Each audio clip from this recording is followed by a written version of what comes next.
ഇവരോട് ഞാൻ അഖിലോട് പറഞ്ഞ പോലെ പറഞ്ഞിരുന്നു, എനിക്ക് ബഡ്ജറ്റ് കുറച്ച് കുറവാണ്, പക്ഷെ എൻ്റെ ആഗ്രഹങ്ങൾ കുറച്ച് വലുതാണ്. അല്ലാതെ നമ്മളൊരു 2-3 വട്ടം മീറ്റിങ്ങിന് ഇരുന്നാലും ചിലർ അവരുടെ ബഡ്ജറ്റ് എന്താണെന്ന് ഓപ്പൺ അപ്പ് ആവില്ല. അപ്പം എത്ര ചെറിയ ബഡ്ജറ്റ് ആണെങ്കിലും വലിയ ബഡ്ജറ്റ് ആണെങ്കിലും മീഡിയം ആണെങ്കിലും ബഡ്ജറ്റ് വെച്ചിട്ടാണ് നമ്മൾ പിന്നെ ഒരു കാര്യം പ്ലാൻ ചെയ്ത് എടുക്കുന്നത്, അല്ലേ?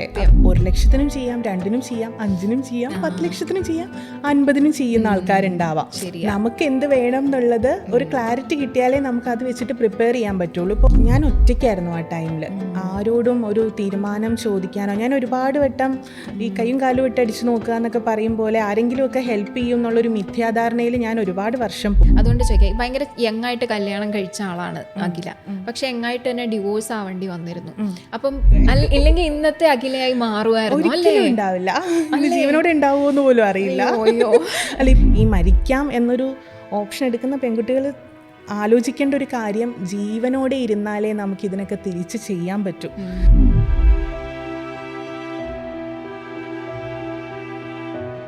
ഹലോ, എല്ലാവർക്കും നമസ്കാരം. അൺഫിൽറ്റേർഡിൻ്റെ അടുത്തൊരു എപ്പിസോഡിലേക്ക് സ്വാഗതം. കുറച്ചൊരു ബ്രേക്ക് വന്നായിരുന്നു, ഒരു മാസം 2 മാസത്തെ, അത് എന്നോട് ക്ഷമിക്കുക.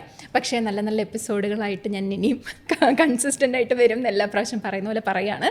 അപ്പം അധികം വെയിറ്റ് ചെയ്യിപ്പിക്കുന്നില്ല. നമ്മൾ എല്ലാവരും നമ്മളുടെ ഒരു 20ാമത്തെ വയസ്സ് തൊട്ട് 30ാമത്തെ വയസ്സ് വരെ കണ്ടിന്യൂസ് ആയിട്ട് ചിന്തിക്കുന്ന ഒരു കാര്യമാണ് ബിസിനസ് തുടങ്ങണം എന്ന്. അങ്ങനെ ബിസിനസ് തുടങ്ങിയ ഒരാളാണ്. ആളുടെ എക്സ്പീരിയൻസ് നമ്മളോട് ഓൾറെഡി കഴിഞ്ഞ വർഷം ഷെയർ ചെയ്തിരുന്നു. പക്ഷേ കുറച്ചും കൂടി 1 വർഷം കഴിയുമ്പോൾ കുറച്ച് കാര്യങ്ങൾ പറയാനുണ്ട് എന്ന് എനിക്കറിയാമായിരുന്നു. അതുകൊണ്ട് നമുക്ക് ഒന്നും കൂടി വന്നിട്ടുണ്ട്. അപ്പോൾ മറ്റാരുമല്ല, നമ്മളുടെ പോഷ് മാജിക്കയുടെ founder Akhila. Hello, welcome to the show. Thank you. അപ്പോൾ 1 വർഷമായല്ലേ നമ്മൾ കണ്ടിട്ട്? നമ്മൾ 1 വർഷമായി. ശരി, അന്ന് കഴിഞ്ഞിട്ട് നമ്മൾ പിന്നെ എങ്ങും വെച്ച് കണ്ടില്ല. പക്ഷെ ഞങ്ങൾ സംസാരിക്കുന്നുണ്ടായിരുന്നു. നമ്മൾ സുഖമായിട്ടിരിക്കുന്നു? നന്നായിട്ടിരിക്കുന്നു. എന്തിൻ്റെ വിശേഷം? സുഖമായിട്ടിരിക്കുന്നു. അതിന് മുന്നേ ഞാൻ വേറൊരു കാര്യം പറയാം. ഞങ്ങളുടെ കല്യാണത്തിൻ്റെ ഡെക്കറേഷന് എല്ലാവരും ഭയങ്കര അപ്രീഷിയേറ്റ് ചെയ്തായിരുന്നു. അതിൽ ഡയറക്ട്ലി ഓർ ഇൻഡയറക്ട്ലി അഖിലയാണ് ഏറ്റവും വലിയ ഭാഗം വഹിച്ചിരിക്കുന്നത്. കാരണം ഇനീഷ്യലി എൻ്റെ പ്ലാൻ അഖിലയെ കൊണ്ട് ചെയ്യിപ്പിക്കാനായിരുന്നു. പക്ഷെ അഖിലയ്ക്ക് ഓൾറെഡി ബുക്കിംഗ് ഉണ്ടായിരുന്നുണ്ട്. പിന്നെ ഞാൻ പറഞ്ഞു, എനിക്ക് ബഡ്ജറ്റ് ഫ്രണ്ട്ലി ആയിട്ടുള്ളത് വേണം, കാരണം ഞാൻ തന്നെയാണ് കല്യാണം നടത്തുന്നത്. അപ്പോൾ അഖില എന്നെ സഹായിക്കണം എന്ന് പറഞ്ഞപ്പോൾ, വെൻഡേഴ്സിൻ്റെ പേര് വേണോ, വെൻഡേഴ്സിൻ്റെ നമ്പർ വേണോ, നമുക്ക് സംസാരിക്കാം, നമുക്കത് ബഡ്ജറ്റ് ഫ്രണ്ട്ലി ആക്കാം, നമുക്ക് ഡയറക്ട്ലി വെൻഡേഴ്സിന് അല്ലേ വേണ്ട, എനിക്ക് നല്ലൊരാളെ അറിയാം എന്ന് പറഞ്ഞിട്ടുണ്ടെങ്കിൽ ഡിവാൽഡിക്കാരുടെ നമ്പർ തന്നതും അവരായിട്ട് കോർഡിനേറ്റ് ചെയ്യാനായിട്ട് എനിക്ക് ഭയങ്കര ഈസി ആക്കി തന്നതും അഖിലയാണ്. ഏറ്റവും നല്ല ഓപ്ഷൻ. അതെ. കാരണം ഞാൻ കുറേ പേരോട് സംസാരിച്ചു. ഇവർ പറയുന്നതിന് ഡബിളും ട്രിപ്പിളും ഒക്കെ ആയിരുന്നു പറഞ്ഞിരുന്നത്. പക്ഷെ ഇവരോട് ഞാൻ അഖിലോട് പറഞ്ഞ പോലെ പറഞ്ഞിരുന്നു, എനിക്ക് ബഡ്ജറ്റ് കുറച്ച് കുറവാണ്, പക്ഷെ എൻ്റെ ആഗ്രഹങ്ങൾ കുറച്ച് വലുതാണ്, നമുക്ക് പറ്റുമോ എന്ന്. പക്ഷെ നമുക്ക് അങ്ങനെ ഓപ്പൺ ആയിട്ട് സംസാരിക്കാൻ. ശരിക്കും അതിൽ അപർണ ചെയ്തൊരു നല്ല കാര്യം എന്താണെന്നറിയോ, ബഡ്ജറ്റ് ഓപ്പൺ ആയിട്ട് പറഞ്ഞു എന്നുള്ളതാണ്. അല്ലാതെ നമ്മളൊരു 2-3 വട്ടം മീറ്റിങ്ങിന് ഇരുന്നാലും ചിലർ അവരുടെ ബഡ്ജറ്റ് എന്താണെന്ന് ഓപ്പൺ അപ്പ് ആവില്ല. ഇപ്പം എത്ര ചെറിയ ബഡ്ജറ്റ് ആണെങ്കിലും വലിയ ബഡ്ജറ്റ് ആണെങ്കിലും മീഡിയം ആണെങ്കിലും ബഡ്ജറ്റ് വെച്ചിട്ടാണ് നമ്മൾ പിന്നെ ഒരു കാര്യം പ്ലാൻ ചെയ്ത് എടുക്കുന്നത്, അല്ലേ? അപ്പം അത് ഓപ്പൺ അപ്പ് ആയി ചിലർ അതിബുദ്ധിയുടെ ഭാഗമായിട്ടാണ് അത് ഓപ്പൺ ആയിട്ട് പറയാത്തത്. പക്ഷെ അത് പറഞ്ഞു കഴിഞ്ഞാലേ നമുക്ക് കറക്റ്റായിട്ട് അത് പ്ലാൻ ചെയ്ത് എടുക്കാൻ പറ്റുള്ളൂ. എനിക്ക് തോന്നുന്നു ഏറ്റവും നല്ല ടീമിനെയാണ് ഞാൻ അപർണയ്ക്ക്. അതെ, സത്യമായിട്ടും അതെ. അതെന്താണെന്ന് വെച്ച് കഴിഞ്ഞാൽ, നമ്മൾ ഈ ബഡ്ജറ്റ് തുറന്നു പറയാത്തതിൻ്റെ ഒരു മെയിൻ കാരണം, എനിക്കൊന്ന് ഇവന്റ് പ്രത്യേകിച്ച് നമുക്ക് അറിയില്ലല്ലോ. നമ്മൾ വൺസ് ഇൻ എ വൈൽ ഒരു ഇവന്റ് ചെയ്യുമ്പോൾ നമ്മളൊരു ഇവന്റ് മാനേജ്മെന്റുകാരെ വിളിക്കുന്നു. അപ്പം നമ്മുടെ ബഡ്ജറ്റ് ചിലപ്പം ഇവർ ഉദ്ദേശിക്കുന്നതിലൊക്കെ കൂടിപ്പോയാലോ എന്നുള്ള ഡൗട്ടാണ് ഈ അതിബുദ്ധിയായി പോകുന്നത്. പക്ഷേ ഞാൻ മറ്റുള്ള കോട്ടുകൾ ഇതൊന്നും ഇല്ലാതെ ചുമ്മാ അഖില എൻ്റെ അടുത്ത് പറഞ്ഞു, കുറച്ച് അധികം പേരോട് എൻക്വയറി ചെയ്തോളൂ, അപ്പോൾ അവരുടെയൊക്കെ ഒരു ഐഡിയ കിട്ടും സ്വന്തമായിട്ട്. കാരണം നമ്മൾ ഇവന്റ് നടത്തുന്നേ ഇല്ലല്ലോ. ഫാമിലീസിലൊന്നും ഞങ്ങൾ അങ്ങനെ റിക്വയർമെന്റ് എന്തൊക്കെയാണെന്ന് നമുക്ക് പോലും ഒരു ഐഡിയ ഉണ്ടാവില്ല ചിലപ്പോൾ. അപ്പോൾ കുറച്ച് പേരോട് സംസാരിച്ചപ്പോൾ എനിക്ക് കാര്യങ്ങളെല്ലാം പിടികിട്ടി. എൻ്റെ കയ്യിലുള്ള എന്തായാലും അവരെല്ലാം കൂടുതലായിരിക്കില്ല എന്നുള്ള സാധനം എനിക്ക് മനസ്സിലായി. പിന്നെ അഖില എൻ്റെ അടുത്ത് പറഞ്ഞു, ബഡ്ജറ്റ് ഓപ്പൺ ആയിട്ട് സംസാരിക്കാൻ എന്തോ എൻ്റെ അടുത്ത് പറഞ്ഞിരുന്നു. അപ്പം ഞാൻ സംസാരിച്ചു.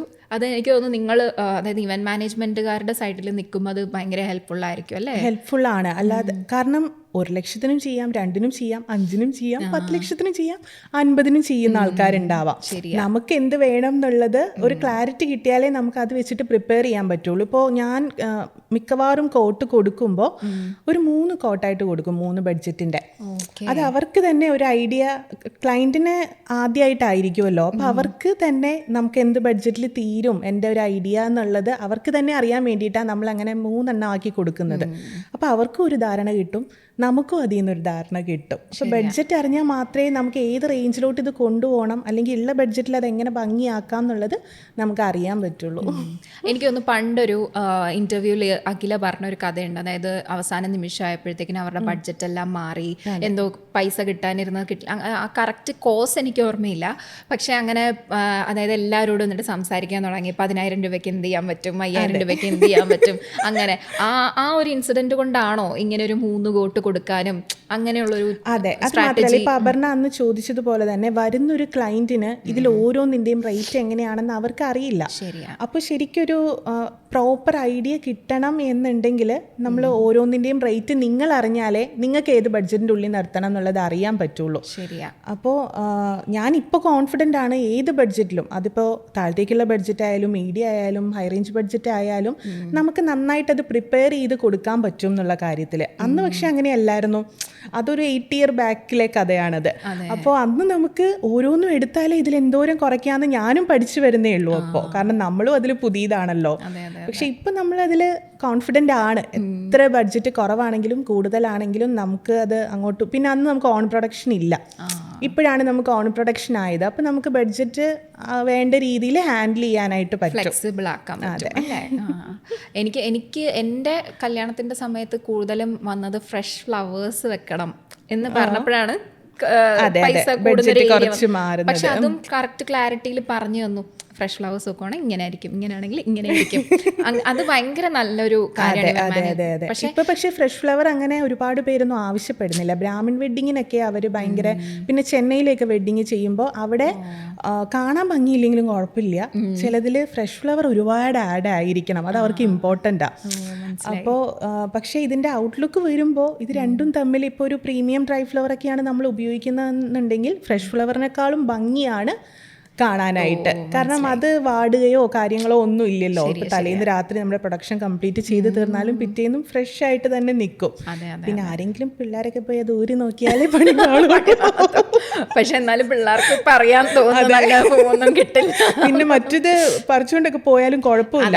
ഇത് ഒരെണ്ണത്തിന് തന്നെ അത്യാവശ്യം നല്ല എമൗണ്ട് ആവുന്നതാ. അപ്പൊ ഇത് ഊരിയൊക്കെ ആരെങ്കിലും വീട്ടിൽ കൊണ്ടുപോകുമ്പോൾ നമുക്ക് നഷ്ടം വരും. അത് നോക്കാനായിട്ട് ഒരാളെ നമ്മൾ നിർത്തണം ചിലയിടത്ത്. ഈ ഇപ്പൊ 10 വർഷമായാലും ഈ ഫീൽഡിൽ വന്നിട്ട് ഈ നിത്യ തൊഴിൽ അഭ്യാസി എന്നൊക്കെ പറയുന്ന പോലെ എല്ലാ തൊഴിലും ഞാൻ കണ്ടിട്ടുണ്ട്. ഏത് ജോലിയാണെങ്കിലും ചെയ്ത് ഒരുപാട് കാലം ആകുമ്പോഴത്തേനും നമ്മൾ ഭയങ്കര പ്രൊഫഷണൽ ആകും. പ്രൊഫഷണൽ നല്ലൊരു പ്രോയാകും. മനസ്സിലായില്ലേ?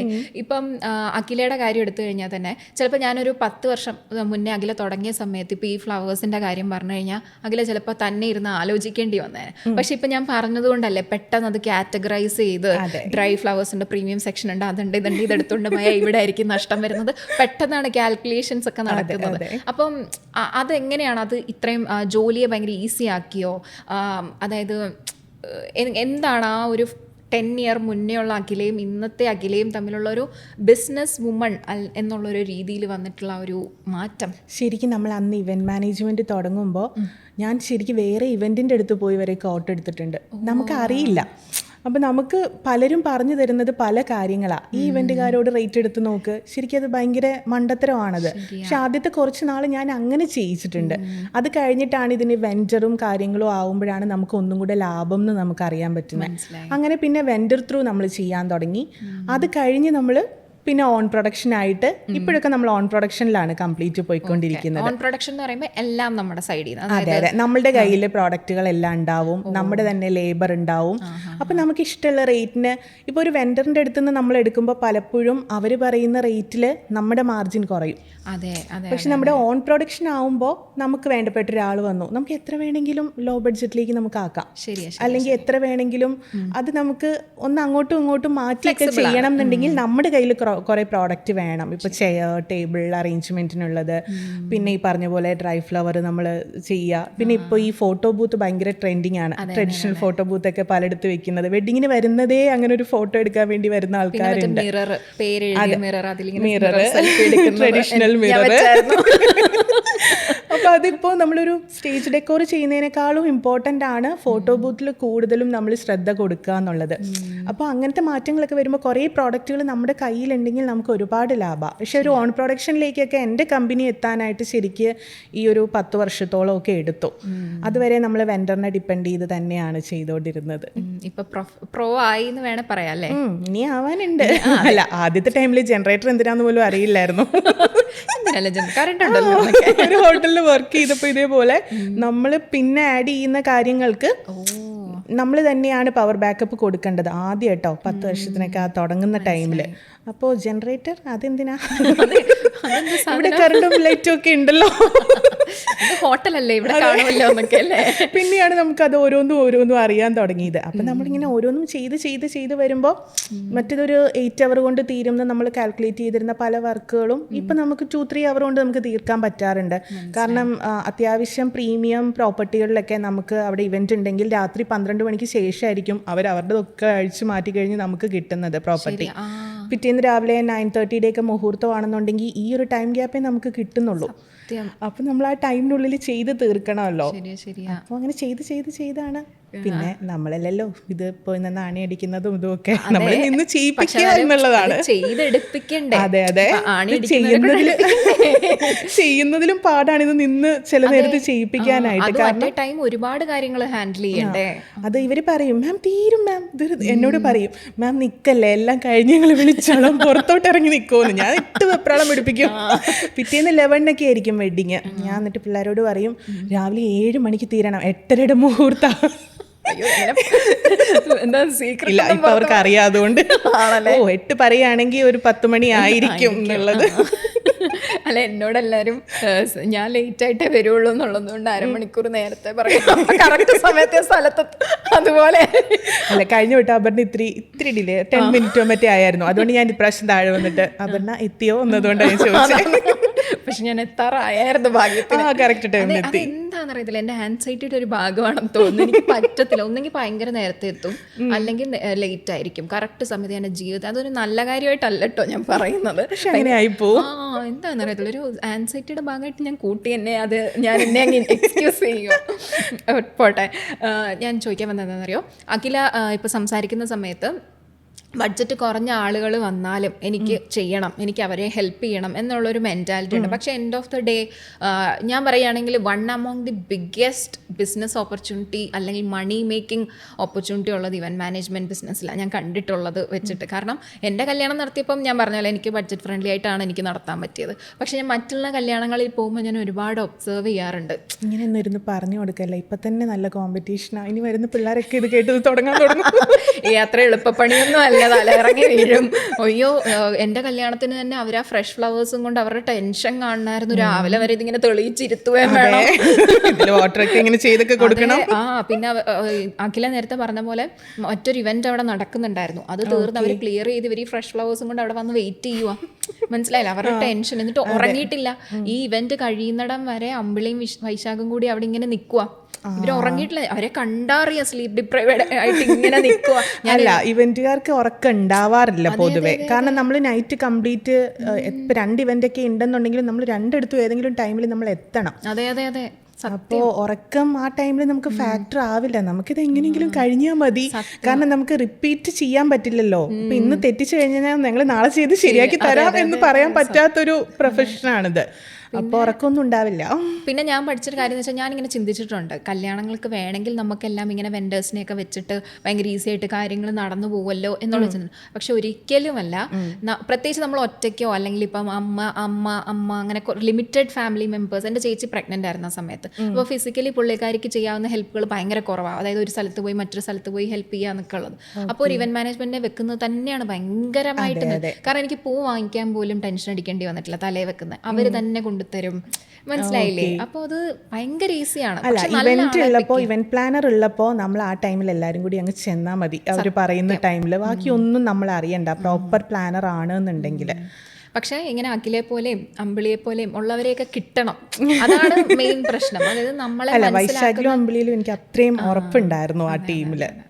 അപ്പം ഞാൻ ചോദിച്ച ചോദ്യം അതാണ്. ഇത്ര അങ്ങനെ ചെയ്യുമ്പോൾ ഈ എൻഡ് ഓഫ് ദ ഡേ മണിയാണല്ലോ ഈ ബിസിനസ്സുകളിലൊക്കെ ഇമ്പോർട്ടൻ്റ് ആയിട്ടുള്ളത്. എല്ലാവരും പൈസയ്ക്ക് വേണ്ടിയാണ് ജീവിക്കുന്നത്.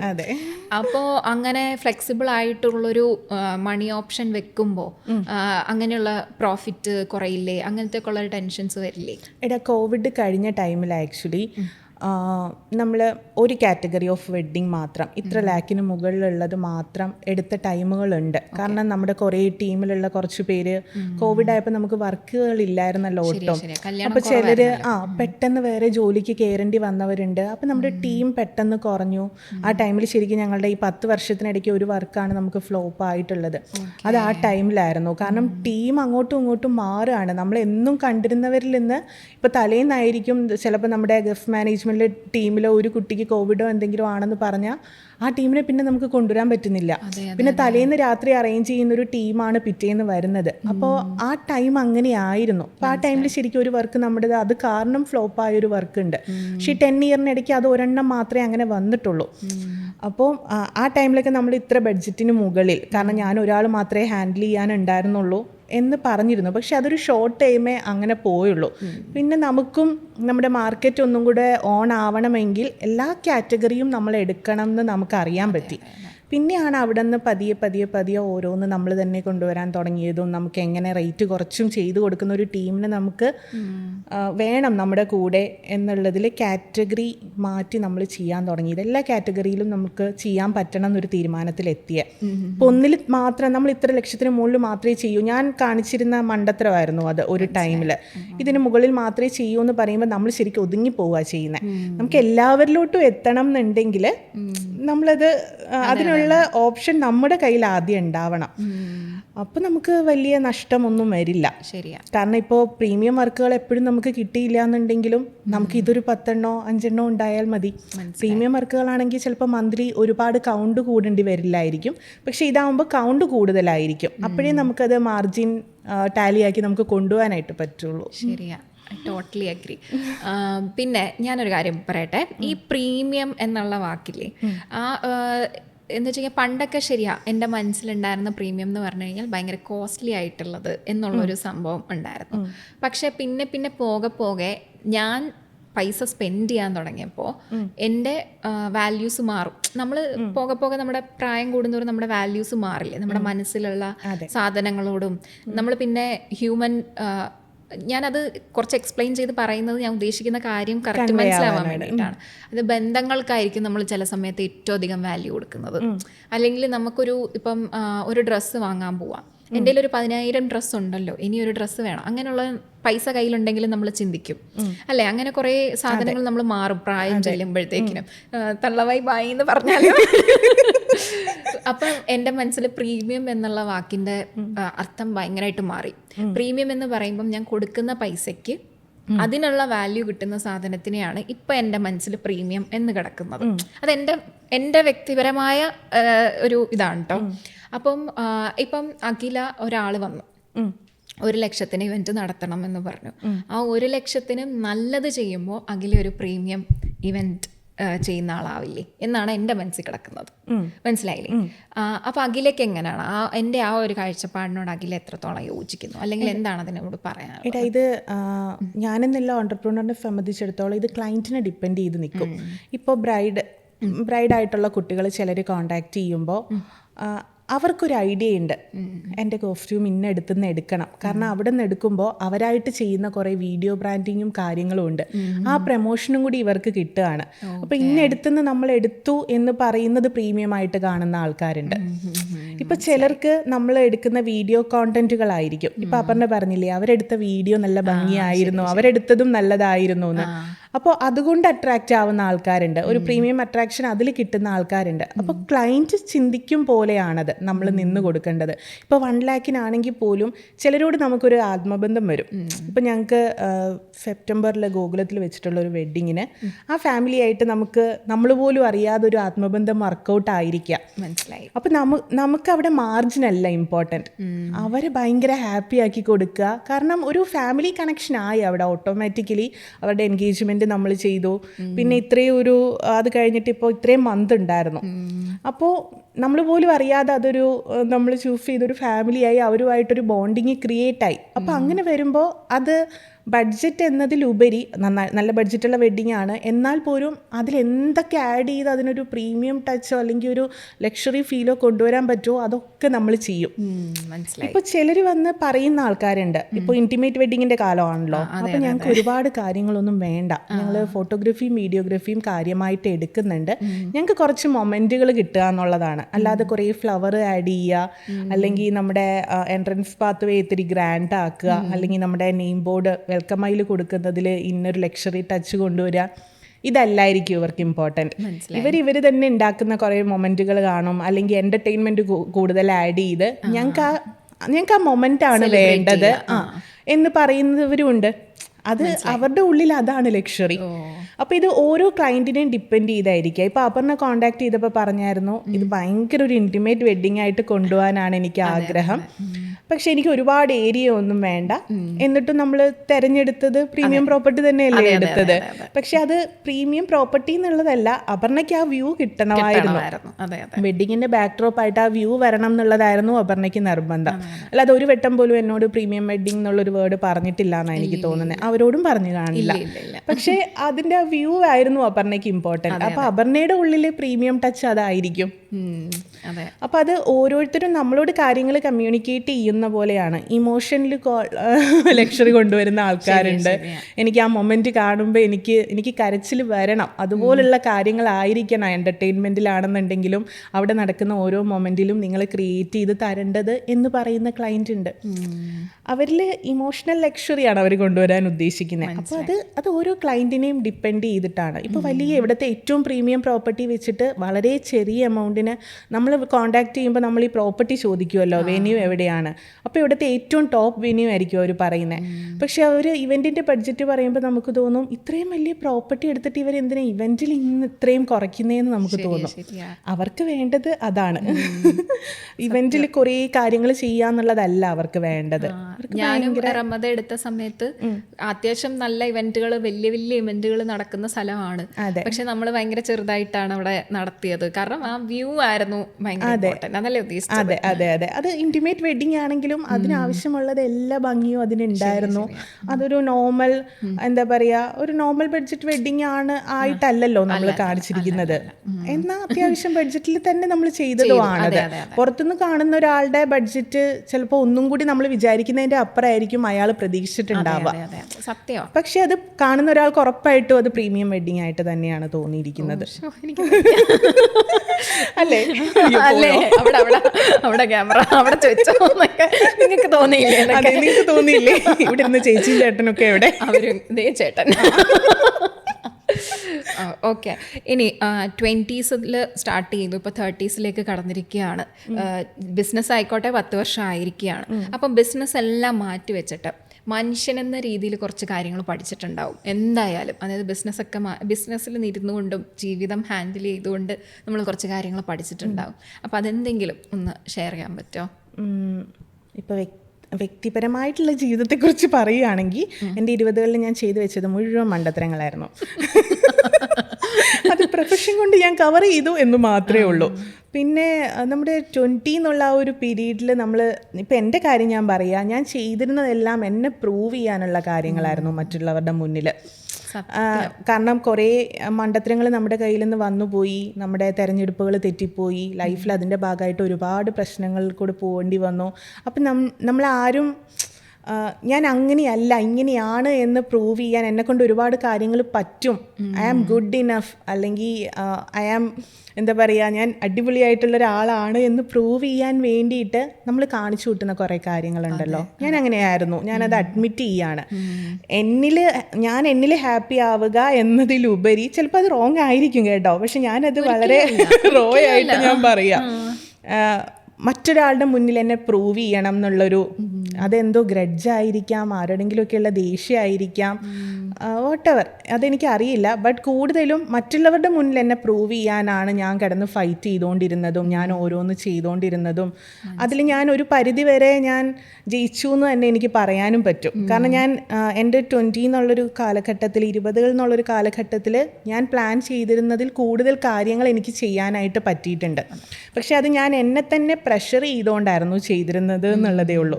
പക്ഷേ ഇപ്പോൾ 30 തുടങ്ങിക്കഴിഞ്ഞപ്പോൾ കുറച്ചുകൂടി ഞാൻ എനിക്ക് വേണ്ടി ചെയ്യാൻ തുടങ്ങി. ഇപ്പം എൻ്റെ തൊഴിലാണെങ്കിൽ പോലും ഇതിങ്ങനെ ചെയ്താൽ ഞാനൊന്നും കൂടെ ഹാപ്പി ആവും, അങ്ങനെ ചിന്തിക്കാനായിട്ട് തുടങ്ങി. അതൊരു ഗുഡ് ഷിഫ്റ്റ് ആണെന്ന് എനിക്ക് തോന്നുന്നു.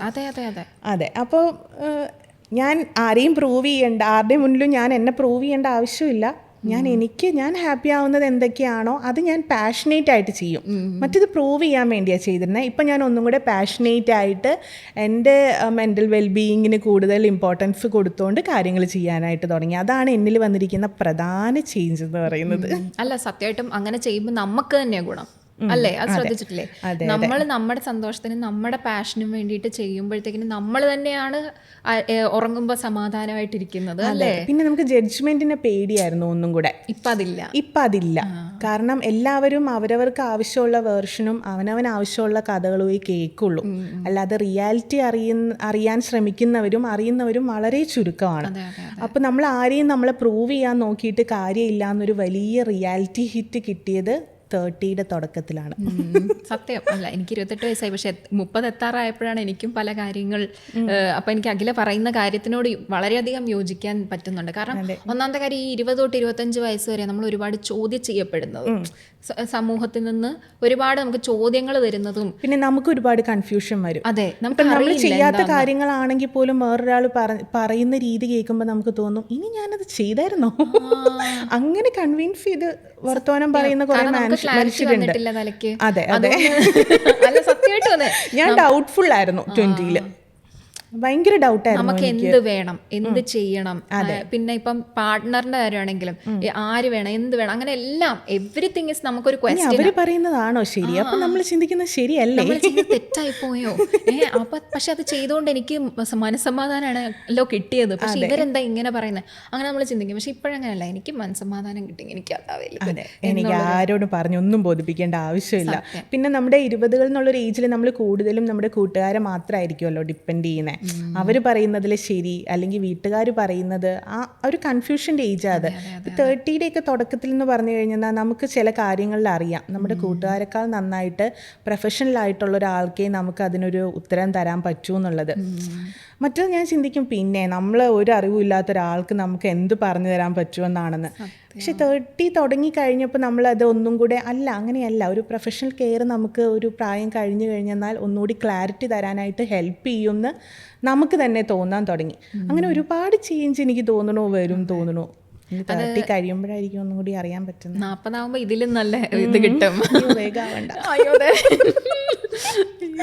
പണ്ട് 30 വയസ്സുള്ളവരൊക്കെ ഭയങ്കര പ്രായമുള്ളവരായിരുന്നു മനസ്സിൽ. ഇപ്പൊ 30 ഒരു പ്രായമാണോ? ആന്റിന്ന് വിളിക്കുമ്പോഴാ ചേച്ചിക്ക് കുഞ്ഞാ, ഇനിയിപ്പോ അവൻ കുറച്ചുകൂടെ വരുന്നാകുമ്പോ ആന്റിന്ന് വിളിക്കത്തില്ലേ? കുഞ്ഞമ്മ. അതെ, കുഞ്ഞമ്മ പിന്നെ കുഴപ്പമില്ല, ചിറ്റാന്നൊക്കെ വിളിക്കുന്നത്. ആന്റിന്ന് വിളിക്കുമ്പോ ഒരു വിഷമം. അത് പണ്ട് തൊട്ടേ ഈ ആന്റി എന്നുള്ളത് നമ്മുടെ തലയിൽ ഫീഡായിരിക്കുന്നത് കുറച്ച് പ്രായമുള്ളവരെയാണല്ലോ. അയ്യോ, ഞാൻ വേറെ എന്തോ ഒരു കാര്യം പറയാൻ വന്നായിരുന്നു, മറന്നുപോയി. അത് ഈ ആന്റി കയറി 30ൽ വന്നിരിക്കുന്ന ചേഞ്ച്. അതെ. അയ്യോ അല്ല, ഞാൻ വേറെ എന്തോ പറയാൻ വന്നായിരുന്നു. അഖിലെ എന്തോ അപ്രിഷ്യേറ്റ് ചെയ്യാനാണ് ഞാൻ വന്നത്. എന്താണെന്നറിയോ, അതായത് തെറ്റ് പറ്റി എന്ന് അംഗീകരിക്കുന്നത് വലിയൊരു കാര്യമാണ്. അതായത് എനിക്ക് ചെറുതായിരിക്കുന്ന പ്രായത്തിൽ എനിക്ക് തെറ്റ് പറ്റി എന്ന് പറയാൻ നമുക്ക് മനസ്സിലൊരു ഇത് വരില്ലേ, അത് തന്നെ വലിയൊരു കാര്യം. I really appreciate that. എന്ന് വെച്ച് കഴിഞ്ഞാൽ അത് പറയണം, പുറത്തേക്ക് ഓരോരുത്തർ പറയുമ്പോഴേ മറ്റുള്ളവർക്ക് അത് അംഗീകരിക്കാൻ പറ്റുള്ളൂ. കാരണം പണ്ട് നമ്മൾ തെറ്റ് ചെയ്തു എന്ന് പറഞ്ഞു കഴിഞ്ഞാൽ അയ്യോ തെറ്റ് ചെയ്തു എന്നല്ല, നമ്മൾ ശരി ചെയ്തു എന്ന് മാത്രമേ പറയാൻ പാടുള്ളൂ. അങ്ങനെ ഒരു പ്രഷറിലാണ് നമ്മൾ ജീവിച്ചുകൊണ്ടിരുന്നത്. പക്ഷെ ഇപ്പം എല്ലാവരും പുറത്ത് വന്നിട്ട് എനിക്ക് തെറ്റ് പറ്റിയിട്ടുണ്ട് എന്ന് പറയുമ്പോൾ ഒരു ഇതാണ്. പിന്നെ അതേപോലെ തന്നെ പണ്ട് ആരോ ഇൻ്റർവ്യൂവിൽ പറഞ്ഞ ഒരു ഓർമ്മയുണ്ട്, നമ്മളെ ഏറ്റവും നന്നായിട്ട് അറിയുന്നത് നമുക്ക് മാത്രം, വേറെ ഒരാൾക്കും അല്ല. നമ്മുടെ ബെസ്റ്റ് ഫ്രണ്ട് എന്ന് പറഞ്ഞാൽ നമ്മുടെ പാർട്ട്ണർ ആയാലും ആരായാലും എവിടെയെങ്കിലും ഒരു മറ കാണും നമുക്ക്. അതുകൊണ്ട് നമ്മളെ നന്നായിട്ട് നമുക്ക് മാത്രമേ അറിയുള്ളൂ. നമ്മൾ മുഴുവനായിട്ട് നമ്മൾ ആരോടും പറയുകയും ചെയ്യില്ല അല്ലേ? ഇപ്പം പറയില്ല നമ്മള്. കാരണം നമ്മുടെ ചിന്തകളും നമ്മളുടെ എല്ലാം ഇവിടെ തന്നെ നമ്മുടെ ഉള്ളിലാണ് നടന്നുകൊണ്ടിരിക്കുന്നത്. അപ്പൊ ഈ സെൽഫ് റിഫ്ലക്ഷൻ എന്ന് പറയുന്നത് ഭയങ്കര ഇമ്പോർട്ടൻ്റ് ആയിട്ടുള്ള കാര്യമാണ്. അപ്പൊ അത് പറഞ്ഞുകൊണ്ടിരിക്കെ ഞാൻ ഭയങ്കര റോ ആയിട്ട് ചോദിക്കാം. ഇപ്പൊ സൊസൈറ്റിയിൽ നടക്കുന്ന ഇഷ്യൂ വെച്ച് നോക്കുമ്പോൾ അതിൽ പറയാൻ അഖിലേക്ക് എന്തെങ്കിലും കാണുമെന്ന് എനിക്കൊരു ഉറപ്പുണ്ട്. അതുകൊണ്ട് ചോദിക്കാം, ഭയങ്കര യങ്ങായിട്ട് കല്യാണം കഴിച്ച ആളാണ് അഖില. പക്ഷെ യങ്ങായിട്ട് തന്നെ ഡിവോഴ്സ് ആവേണ്ടി വന്നിരുന്നു. അപ്പം പണ്ട് ആ സമയത്ത് എന്ന് പറഞ്ഞെങ്കിൽ ഒരു എത്ര 5 വർഷം 6 വർഷം മുന്നേ അല്ലേ അല്ലേ? ഒരു 9 വർഷം അയ്യോ സോറി 9 വർഷം മുന്നേ, സോറി എനിക്ക് കറക്റ്റ് അതറിയില്ലായിരുന്നു. ആ സമയത്ത് എന്ന് പറഞ്ഞാൽ ഡിവോഴ്സ് ഇസ് വെരി ടാബു. അതെ, ഇപ്പോഴും ഉണ്ട്, ഇപ്പോഴും ടാബു ആയിട്ട് കാണുന്നുണ്ട്. പക്ഷെ ഇപ്പോഴത്തെ ഈ സൊസൈറ്റിയിൽ ഇത് ഡിസ്കഷൻ വരുന്നത് കൊണ്ടും കോവിഡിന് ശേഷം മെന്റൽ ഹെൽത്തിന് ഇമ്പോർട്ടൻസ് കൊടുക്കാൻ കുറച്ചെങ്കിലും തുടങ്ങിയത് കൊണ്ടും പണ്ടത്തെ അത്രയും പ്രശ്നമില്ല. ഡിവോഴ്സ് എന്ന് പറയുമ്പോൾ അത്രയും ഇല്ല എന്നേ ഉള്ളൂ കേട്ടോ, സത്യമായിട്ടും അത്രയും ഇല്ല എന്നേ ഉള്ളൂ. കാരണം നമ്മൾ ഇപ്പോഴത്തെ കാര്യങ്ങൾ കണ്ടു കഴിഞ്ഞാൽ നമുക്കത് പൂർണ്ണമായിട്ടും പറയാൻ പറ്റില്ല. കേരളം പുരോഗമനത്തിലെത്തി എന്ന് പറഞ്ഞാലും ചില കേസുകൾ കാണുമ്പോൾ നമുക്ക് ഒരിക്കലും പറയാൻ പറ്റില്ല അത്. അപ്പം അന്ന് അഖിലെ ഒരുപാട് പേര് ഒപ്പോസ് ചെയ്തിട്ടുണ്ടാവും. ഈവൻ ഫാമിലിയിൽ നിന്ന് തന്നെ നമുക്ക് സപ്പോർട്ട് കിട്ടിയിട്ടുണ്ടാവില്ല. ഒന്നാമത്തെ കാര്യം, I really appreciate the guts, സത്യമായിട്ടും. പിന്നെ എന്തുകൊണ്ടാണെന്ന് ആ തീരുമാനം ആരെതിർത്താലും ഞാൻ എടുക്കും. അത് ഞാൻ ചോദിക്കാൻ കാര്യം എന്താണെന്നറിയോ, ഇന്ന് ആരെങ്കിലും അത് കേൾക്കുമ്പോൾ അവർക്ക് ബുദ്ധിമുട്ടിലാണ് നിൽക്കുന്നതെങ്കിൽ 10 വർഷം മുന്നേ അത് അഖില ചെയ്തു എന്ന് പറയുമ്പോൾ ഒരു ധൈര്യം കിട്ടും. അതുകൊണ്ടാണ് ഞാൻ ചോദിക്കുന്നത്. എനിക്കറിയാം വിഷമം വരുന്ന കാര്യമാണ്. ഒരു വിഷമമില്ല, എങ്കിൽ പറയാമോ? I am very happy about that.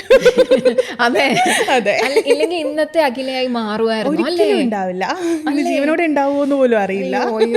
അല്ല, ഇപ്പം നമ്മൾ ഓരോ വാർത്തയും കേൾക്കുമ്പോഴാണ് അപർണ പറഞ്ഞതുപോലെ അത് ധൈര്യമുള്ളൊരു തീരുമാനമായിരുന്നു എന്നുള്ളത്. അന്ന് അതിൽ കൂടി കടന്നു പോകുമ്പോൾ ഓരോരോ പടിയായിട്ട് നമ്മൾ എടുക്കുന്നതാണ്. പക്ഷെ അത്രത്തോളം ധൈര്യം അതിന് വേണമായിരുന്നു എന്നുള്ളത് ഇപ്പം എനിക്ക് തോന്നുന്നു ഒരു 1 വീക്കായിട്ട് അല്ല ഒരു 2 വീക്കായിട്ട് നമ്മൾ കേൾക്കുന്ന ആത്മഹത്യയും വാർത്തകളും ഒക്കെ കാണുമ്പോഴാണ്, ഓ ഞാൻ അന്ന് എന്ത് ബ്രില്യൻ മൂവാണ് എടുത്തത്, ഞാൻ ചെറിയ കാര്യമല്ല അന്ന് ചെയ്തേന്നുള്ളത്. 9 വർഷം മുന്നേ എന്നൊക്കെ പറഞ്ഞില്ലേ, മെന്റൽ ഹെൽത്തിന് ഇമ്പോർട്ടൻസ് ഇല്ല, ഡിപ്രഷൻ എന്താണെന്ന് അറിയില്ല, ഡൊമസ്റ്റിക് വയലൻസിനെ മറ്റേ നല്ല കുലസ്ത്രീകളായി അല്ലെങ്കിൽ നല്ല സ്ത്രീകളായി, അതായത് ഭർത്താവിനെ പേടിച്ച് ജീവിക്കുന്ന നല്ല ഉത്തമയായ അതിന് ആ വാക്ക് കിട്ടുന്നില്ലായിരുന്നു, കുടുംബിനി എന്ന് പറഞ്ഞിരുന്ന സമയമായിരുന്നു. അപ്പോൾ അഖില അത് ഭയങ്കര ബോൾഡായിട്ടുള്ളൊരു മൂവാണത്. നമ്മൾ കഴിഞ്ഞ പോഡ്കാസ്റ്റിൽ അതിനെക്കുറിച്ച് ഡിസ്കസ് ചെയ്യാൻ പറ്റിയില്ല. പക്ഷെ ഇപ്പോൾ ഒരു കറക്റ്റ് ഒരു സമയം കിട്ടിയിരിക്കും. കഴിഞ്ഞ വട്ടം ഞാൻ എടുത്തും പറഞ്ഞിരുന്നു എന്ന് തോന്നുന്നു. ഞാൻ അതിനെക്കുറിച്ച് പറയാൻ ആഗ്രഹിക്കുന്നില്ല. ഞാൻ എടുത്ത് പറഞ്ഞിരുന്നു. കാരണം 1-2 പ്ലാറ്റ്ഫോമിൽ അത് തന്നെ ഇങ്ങനെ എടുത്തെടുത്ത് ചോദിച്ചപ്പോൾ ഞാനൊരു വിക്ടിം കാർഡ് എടുക്കും പോലെ തോന്നുമോ എന്ന് എനിക്ക് തോന്നി.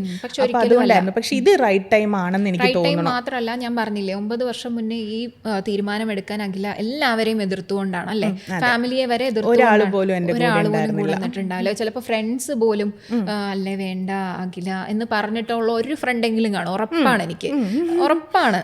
കാരണം അവർക്കും ഭയം കാണും, കൂടെ നിന്ന് കഴിഞ്ഞിട്ട് ഇനി നമ്മൾ എല്ലാവർക്കും ഉണ്ട് അവരുടേതായ, അവർ സേഫ് ആവണം എന്നാണ് എല്ലാവർക്കും ഉള്ളൊരു ചിന്ത. അപ്പം നമുക്കൊരു പ്രശ്നം വരുമ്പോൾ ഫ്രണ്ട്സ് ആണെങ്കിലും ഒന്ന് ബാക്ക് ഔട്ട് ചെയ്യുന്നവരുണ്ട്. അപ്പോൾ അത്രയും ഒപ്പോസ് ചെയ്തൊരു സമയത്ത് 9 വർഷം മുന്നേ അഖിലേക്ക് ആ തീരുമാനം എടുക്കാൻ ധൈര്യം ഉണ്ടായിരുന്നു എങ്കിൽ ഇന്ന് അങ്ങനെ ആരെങ്കിലും മടിച്ചിരിപ്പുണ്ട് എങ്കിൽ അത് കേൾക്കുമ്പോൾ ഒരു ഇതായിക്കോട്ടെ എന്ന് കരുതിയാണ് ഞാനത് എടുത്ത് ചോദിക്കാമെന്ന് വെച്ചത്. ശരിക്ക് ഞാൻ ഒറ്റയ്ക്കായിരുന്നു ആ ടൈമിൽ. ആരോടും ഒരു തീരുമാനം ചോദിക്കാനോ, ഞാൻ ഒരുപാട് വട്ടം ഈ കൈയും കാലും ഇട്ടടിച്ച് നോക്കുക എന്നൊക്കെ പറയും പോലെ ആരെങ്കിലുമൊക്കെ ഹെൽപ്പ് ചെയ്യും എന്നുള്ളൊരു മിഥ്യാധാരണയിൽ ഞാൻ ഒരുപാട് വർഷം പോയി. ഒരുപാട് വർഷമല്ല, 2-2.5 വർഷത്തോളം ഞാൻ അതിന് വേണ്ടിയിട്ട് വെയിറ്റ് ചെയ്തു. ആരെങ്കിലും കൈ പിടിക്കും, കാരണം നമ്മൾ കേട്ട് വളർന്നിരിക്കുന്നതൊക്കെ അങ്ങനെയാണല്ലോ. പക്ഷേ ഞാനെന്നുള്ള വിമണിന് ഒരാളും ഉണ്ടായിരുന്നില്ല കൈ തരാനായിട്ട്. പക്ഷെ 1-2 കൂട്ടുകാർ വളരെ എന്താ പറയുക, വളരെ സ്ട്രോങ് ആയിട്ട് എൻ്റെ കൂടെ ഉണ്ടായിരുന്നു എന്നുള്ളൊരു ട്രൂത്തും കൂടി ഇപ്പുറത്തുണ്ട്. എങ്കിൽ പോലും കൂട്ടുകാർക്കൊക്കെ എത്രത്തോളം ആവാൻ പറ്റും. തീരുമാനങ്ങൾ എടുക്കേണ്ടതും ഇതിൽ കൂടി കടന്നു പോകേണ്ടതും നമ്മൾ മാത്രമാണ് പലപ്പോഴും. അപ്പോൾ എനിക്കറിയില്ല, ഇപ്പോൾ ഓരോ വാർത്ത കേൾക്കുമ്പോഴും എനിക്ക് തോന്നുന്നുണ്ട് ഇവർ ഈ ആത്മഹത്യ ചെയ്യുന്നത് ആരോടൊക്കെയോ ഉള്ള വാശിക്കാണ്. കാരണം വീടിനുള്ളിൽ നമ്മളുടെ നിലവിളി കേൾക്കാത്ത ആൾക്കാർ മരിച്ചു കഴിയുമ്പോൾ ഇത് ചർച്ചയാകും, കുറേ പേരെ പഴിക്കും, അല്ലെങ്കിൽ മീഡിയ എടുത്തിട്ടിട്ട് അവരെ കൈകാര്യം ചെയ്യും, നിയമം കൈകാര്യം ചെയ്യും, കിട്ടും എന്നുള്ളൊരു പ്രതീക്ഷയാണ്. പക്ഷെ അത് ശുദ്ധ മണ്ടത്തരാണെന്നേ ഞാൻ പറയുള്ളൂ. ഇപ്പം ഈ അപർണ പറഞ്ഞ കാര്യം തന്നെ വേറൊരു രീതിയിൽ ചിന്തിക്കാം. ജീവിച്ചിരിക്കുമ്പോൾ നമ്മളെ തിരിഞ്ഞു നോക്കാത്ത ആൾക്കാർക്ക് എങ്ങനെയാണ് മരിച്ചു കഴിയുമ്പോൾ വിഷമം വരുന്നത്? അത് വെറും ധാരണയാണത്. അപ്പോൾ ആർക്ക് പോയി? നമുക്ക് പോയി, അവനവന് പോയി. ഒരു 40 ഡേ, ആദ്യത്തെ 5 ദിവസം കഴിയുമ്പോൾ ചടങ്ങുകളൊക്കെ ഒരുവിധം ഒതുങ്ങും. അത് കഴിഞ്ഞ് 40th ഡേ വെജാണോ നോൺ വെജ് ആണോ എന്ന് ആലോചിച്ച് തുടങ്ങുന്ന വീടുകളൊക്കെ ഇഷ്ടം പോലെ ഉണ്ട്. പിന്നെ എല്ലാവരും പറയുന്നുണ്ട്, നിങ്ങളുടെ മക്കൾക്ക് വേണ്ടി നിങ്ങളൊരു മുറി മാറ്റിയിടണം എന്നൊക്കെ. മുറിയൊക്കെ എല്ലാ വീടുകളിലും ഉണ്ട്. കാരണം ഇത് ആൾക്കാർ പഴിക്കുമല്ലോ തിരിച്ചു വരുമ്പോൾ കയറ്റിയില്ലെങ്കിൽ. പക്ഷെ ആ മുറിക്കുള്ളിലും വീടിനുള്ളിലും നടക്കുന്ന വെർബൽ ടോർച്ചറിങ് ഉണ്ട്. അത് പുറത്ത് പറയാൻ പോലും പറ്റില്ല. അത് ചിലപ്പോൾ അത് കേൾക്കുമ്പോൾ പല പെൺകുട്ടികൾക്കും തോന്നും, ഓ ഇതിലും ഭേദം അന്യനായിട്ടുള്ള ഒരുത്തൻ്റെ വീട്ടിൽ ചവിട്ടും തൊഴിയും കൊണ്ട് കിടക്കുന്നതാണെന്ന് തോന്നും. അതുകൊണ്ടാണ് പലരും അവനവൻ്റെ വീട്ടിലോട്ട് തിരിച്ചു പോവാത്തത്. ഇതൊരിക്കലും ചർച്ചയാവുകയില്ല. ഇപ്പോൾ ഈ പെൺകുട്ടികളൊക്കെ മരിച്ചതിന് ശേഷമായതുകൊണ്ടാണ് ചില കമൻ്റൊക്കെ കാണുമ്പോൾ നമുക്ക് പുച്ഛം തോന്നും. ഇവർക്കൊന്നും വീട്ടുകാരില്ലായിരുന്നോ, അവരില്ലായിരുന്നോ, ഇവരില്ലായിരുന്നോ?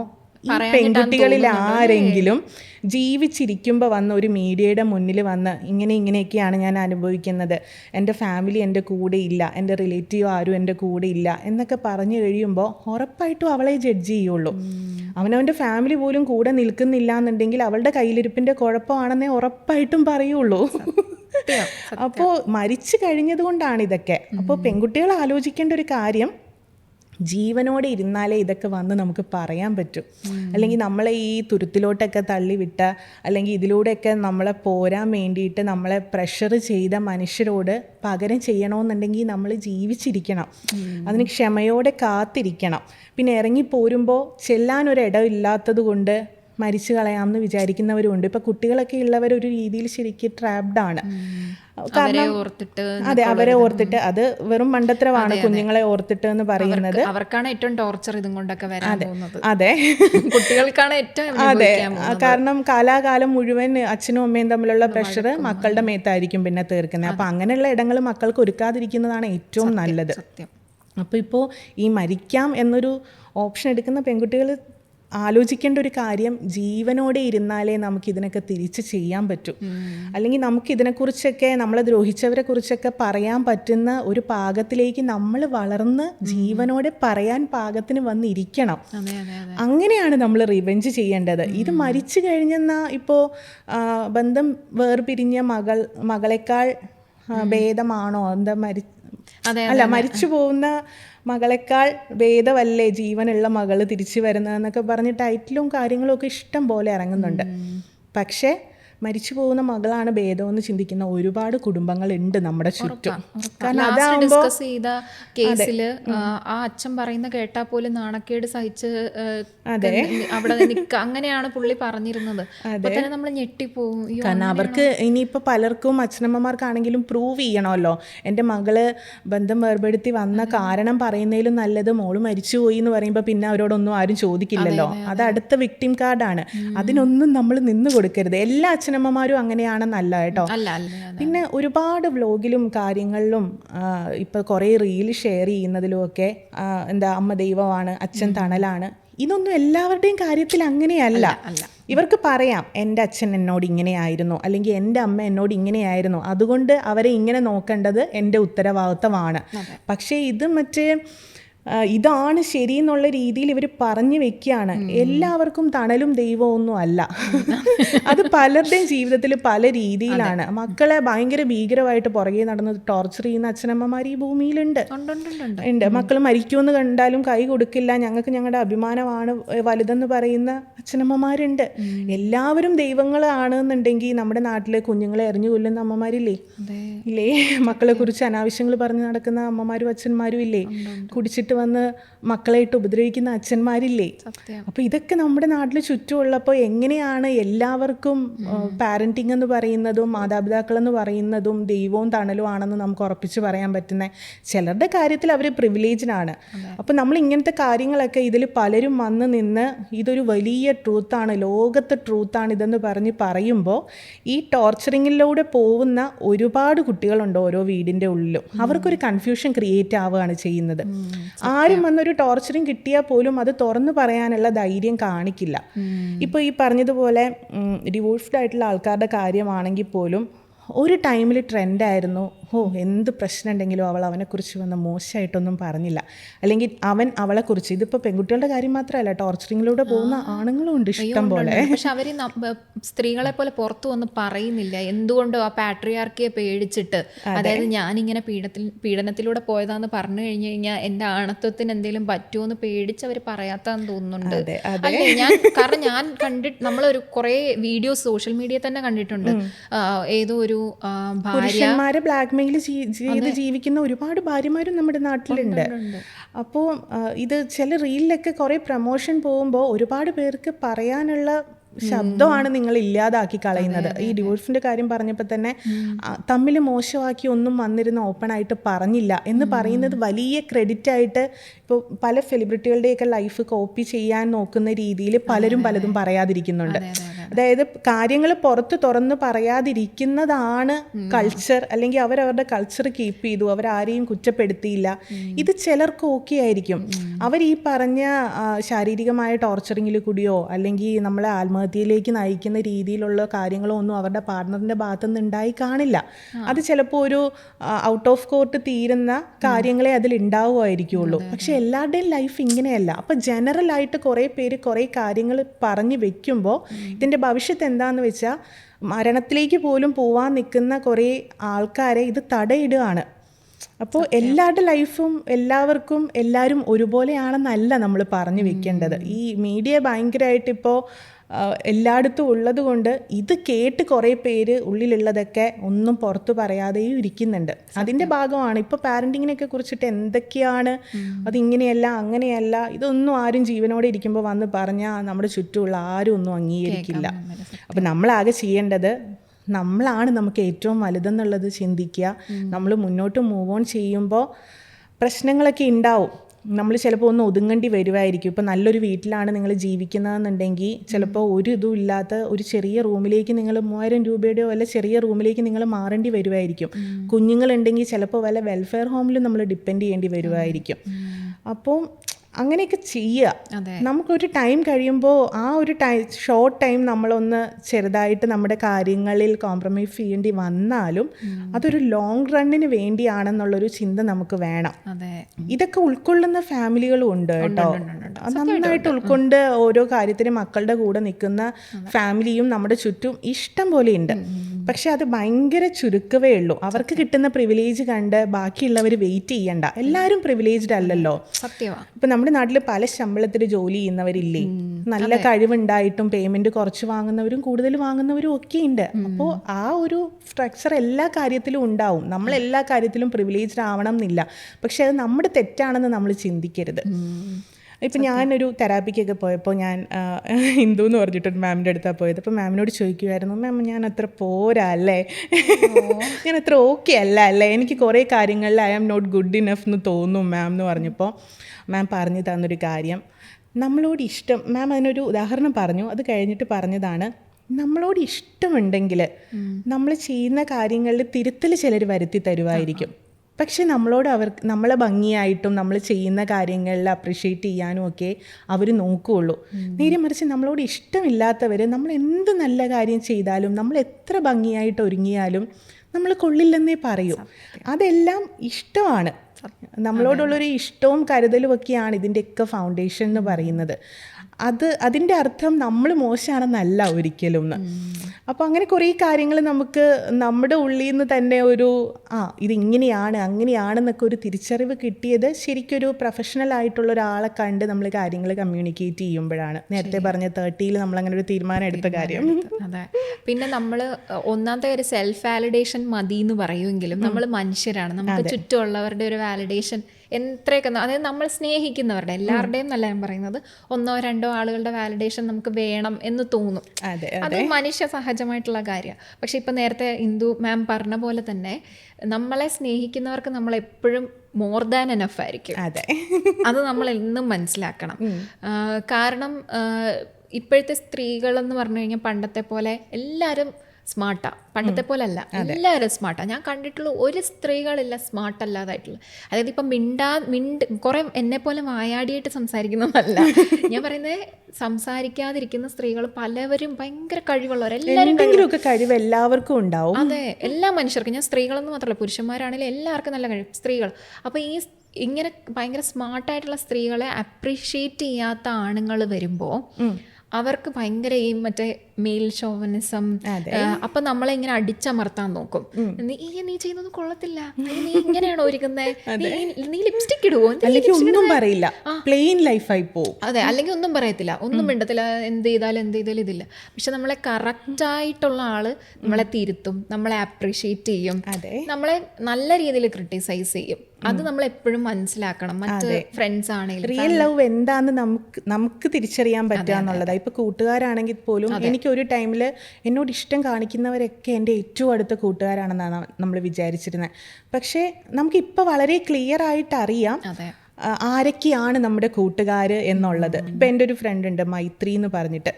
എൻ്റെ ഒരു 18 തൊട്ടിട്ട്, ഞങ്ങൾ ഡിഗ്രി തൊട്ടിട്ട് നമ്മൾ ഒരുമിച്ച് പഠിക്കുന്നതാണ്. അവൾ ഒരു വട്ടം പോലും ഓടി വന്ന് കെട്ടിപ്പിടിച്ചിട്ടോ അല്ലെങ്കിൽ പോട്ടേടി അയ്യോ നിനക്ക് അങ്ങനെ വന്നല്ലോ അങ്ങനെ ഒന്നും അവൾ പറഞ്ഞിട്ടില്ല. പക്ഷെ ഒരു പ്രശ്നം വന്നാൽ, ഈവൻ എൻ്റെ ആദ്യത്തെ മാരേജിലാണെങ്കിൽ പോലും ഒരു പ്രശ്നം വരുമ്പോൾ അവൾ എന്നോട് പറഞ്ഞു, നിനക്ക് നാണോ ഇല്ലേ, നിനക്കൊരു അവനവൻ്റെ വെറുത്ത് അറിയില്ലേ നിനക്ക്, അങ്ങ് പുച്ഛിച്ച് തള്ളുക ചെയ്തത്. അതെ, അല്ലാതെ ഒരു വട്ടം പോലും അവൾ അയ്യോ നിനക്ക് ഇങ്ങനെ വന്നല്ലോ അങ്ങനെ അന്നും പറഞ്ഞിട്ടില്ല, ഇന്നും പറഞ്ഞിട്ടില്ല. എൻ്റെ തെറ്റാണെന്നാണ് അത് തോന്നിച്ചത്. ഇങ്ങനെയുള്ളൊരു അടുത്ത് നീ തുടരാമെന്ന് വിചാരിക്കുന്നുണ്ടെങ്കിൽ അത് നിന്റെ തെറ്റാണ്. അപ്പൊ ആ വെറുത്ത് നമ്മളെ കാണിച്ചു തരുന്ന കൂട്ടുകാരുണ്ടാവും. അവള് അന്ന് തൊട്ടിട്ട് ഇന്ന് വരെ എങ്കിൽ ഞങ്ങൾക്ക് ഇടയിൽ ഡെയിലി എനിക്ക് തോന്നുന്നു എനിക്ക് എന്തെങ്കിലും ആവശ്യം വരുമ്പോഴാണ് ഞാൻ അവളുമായിട്ട് ചാറ്റ് ചെയ്യാറ്. അപ്പൊ അതിന് കറക്റ്റ് ഉത്തരം തരും. അതിൻ്റെ അപ്പുറം നമ്മൾ വലിയ പോളിഷ്ഡ് ആയിട്ടുള്ള കാണിച്ചു കൂട്ടലോ, ഇപ്പോൾ എൻ്റെ ഇപ്പോഴുള്ള പല നമ്മുടെ മനുഷ്യർക്കും എൻ്റെ ചുറ്റുമുള്ള കൂട്ടുകാർക്കും ആണെങ്കിൽ പോലും ആ ഒരാളെക്കുറിച്ച് എത്ര പേർക്ക് അറിയാമെന്ന് പോലും എനിക്കറിയില്ല. പക്ഷെ അവൾ ഈ കഴിഞ്ഞ ഒരു 10-14 വർഷത്തോളമായിട്ട് എൻ്റെ കൂടെ ഉണ്ട്. എൻ്റെ ഫോണിൻ്റെ അപ്പുറത്ത് ഞാൻ ചോദിക്കുന്നതിന് എനിക്ക് കൃത്യമായിട്ട്, കാരണം നമ്മുടെ പ്രൊഫഷൻ റിലേറ്റഡ് കാര്യങ്ങളൊന്നും നമ്മളങ്ങനെ എല്ലാവരോടും ചോദിക്കില്ല. പക്ഷേ ഇതെൻ്റെ റിയൽ ലൈഫ് അറിയാവുന്ന ഒരാളുമാണ്. എന്നാൽ ഞാൻ പ്രൊഫഷണലി ആണെന്നുണ്ടെങ്കിലും ഒരു കാര്യം വരുമ്പോൾ എടി അത് ഇങ്ങനെയാണ് എന്ന് പറയുമ്പോൾ എനിക്ക് ഉറപ്പാണ് അവൾ അവിടെ നിന്ന് തരുന്ന ഉത്തരം അത് എനിക്ക് എൻ്റെ ഫ്യൂച്ചറിൽ എനിക്ക് ഒരുപാട് ഉപകാരപ്പെടുന്നൊരു ഉത്തരമായിരിക്കുമെന്ന് എനിക്ക് ഉറപ്പാണ്. പക്ഷേ ഈ കെട്ടിപ്പിടിക്കുകയും തൊഴിൽ കൈയിടുകയും ചെയ്യുന്ന പല ബന്ധങ്ങളും നമ്മുടെ കയ്യിൽ കാശില്ല അല്ലെങ്കിൽ നമുക്ക് അവരെ നന്നായിട്ട് ട്രീറ്റ് ചെയ്യാൻ പറ്റില്ല എന്ന് തോന്നുമ്പോൾ നമ്മുടെ കൂടെ നിൽക്കണം എന്നില്ല. അപ്പോൾ ശരിക്കും ഒരു റിയൽ ഇമോഷൻ എന്താണ് ഫ്രണ്ട്ഷിപ്പിലാണെങ്കിലും എന്നൊക്കെ നമ്മൾ തിരിച്ചറിയാൻ തുടങ്ങിയത് അത്യാവശ്യം നമുക്കിപ്പോൾ ഈ ഒരു പ്രായത്തിലാണ്. നമുക്ക് ആരൊക്കെയാണ് നമുക്ക് ശരിക്കും വേണ്ടതെന്നുള്ളൊരു തിരിച്ചറിവ് നമുക്ക് കിട്ടിയേ. അപ്പോൾ ടൈം എടുക്കും. ചിലർക്ക് എന്താ പെട്ടെന്ന് ശരിയാവും, ചിലർക്ക് കുറച്ച് സമയം എടുക്കും, ശരിയാവത്തേ ഇല്ല. അതെ, അതൊക്കെ ഓരോ നിമിത്തം പോലെ ഇരിക്കും. ഈ അഖില 10 വർഷം മുന്നേ നേരിട്ട മറ്റൊരു കാര്യമാണ്, സ്വന്തമായിട്ട് ബിസിനസ് തുടങ്ങിയപ്പോൾ ഫാമിലിയുടെ സപ്പോർട്ട് കൂടെ അല്ലേ എന്നുള്ളൊരു ചോദ്യം. അത് ഫാമിലി വെൽത്തി ആണ്, എസ്റ്റാബ്ലിഷ്ഡ് ആയിട്ടുള്ള ഒരു ഫാമിലി ആണ് എന്നുണ്ടെങ്കിൽ പൊതുവെ ആര് ഇൻഡിപെൻഡൻ്റ് ആയിട്ട് ബിസിനസ് തുടങ്ങിയാലും, ആ ഫാമിലിയിൽ നിന്ന് ഒരാൾ തുടങ്ങിയാലും ഇവിടെ ഒരു ബാക്ക് സപ്പോർട്ടുണ്ട് എന്ന് എല്ലാവരും സൊസൈറ്റി അങ്ങ്, പ്രത്യേകിച്ച് സ്ത്രീകളാണ് തുടങ്ങുന്നതെങ്കിൽ എന്തായാലും കുടുംബത്തിൻ്റെ സപ്പോർട്ട് കൊണ്ടാണ് എന്ന് ചിന്തിക്കുന്ന ഒരിതുണ്ട് നമ്മുടെ ഒരു സൊസൈറ്റിക്കുള്ളൊരു മിഥ്യാധാരണ ആണ് അത്.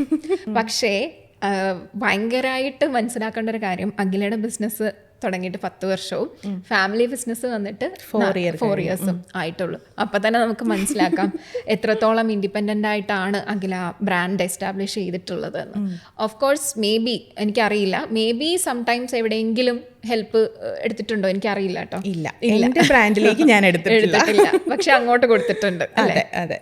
പക്ഷേ എന്തുകൊണ്ടോ ആളുകൾ അത് തെറ്റിദ്ധരിക്കപ്പെട്ടിട്ടുണ്ട് അല്ലേ. പക്ഷേ ഇപ്പം എനിക്ക് തോന്നുന്നു അങ്ങനെ പ്രൂവ് ചെയ്യണം എന്നൊന്നും മനസ്സിലില്ലാത്തത് കൊണ്ട് സ്വന്തം ബ്രാൻഡിൽ തന്നെ ആയിരിക്കും ഫോക്കസ് ചെയ്യുന്നത്. എന്നിരുന്നാലും എന്താണ് അങ്ങനെയുള്ളൊരു കാഴ്ചപ്പാടിനോട് പറയാനുള്ളത്? അല്ല, അത് ശരിക്കും മറ്റൊരാളുടെ പ്ലാറ്റ്ഫോമാണ്.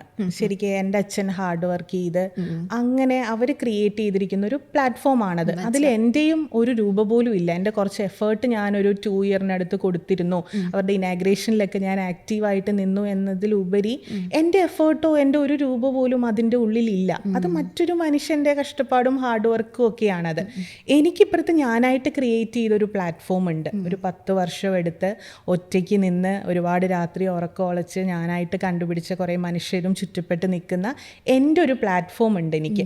അപ്പോൾ എനിക്ക് കൂടുതലും ഇമോഷണൽ കണക്ഷൻ അതുമായിട്ടായിരിക്കും. പിന്നെ വേറൊരാളുടെ ഐഡൻറ്റിറ്റിയിൽ അറിയപ്പെടുക എന്നുള്ളത്, ഞാനിപ്പോൾ പഠിച്ചിറങ്ങിയ ഉടനെയൊക്കെ ഒരു ഫാമിലിയുടെ പ്ലാറ്റ്ഫോമിലേക്ക് കയറുകയാണെന്നുണ്ടെങ്കിൽ അത് ഓക്കെ ആയിരുന്നു. ഇപ്പോൾ ഫാമിലിയുടെ ഭാഗമായിട്ടുള്ള പല പ്രൊഫഷനും നന്നായിട്ട് നടത്തിക്കൊണ്ടുപോകുന്ന എത്രയോ മക്കളുണ്ട് നമ്മുടെ ചുറ്റും.